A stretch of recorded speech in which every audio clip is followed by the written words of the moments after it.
National Weather Service in Milwaukee-Sullivan has issued a special marine warning for Lake Michigan near shore and open waters to mid-lake from Sheboygan, Wisconsin to North Port Light, Wisconsin, until 3:45 p.m.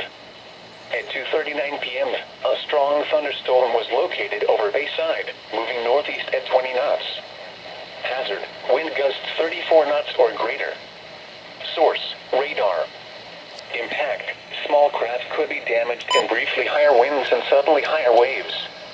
Locations impacted include Port Washington,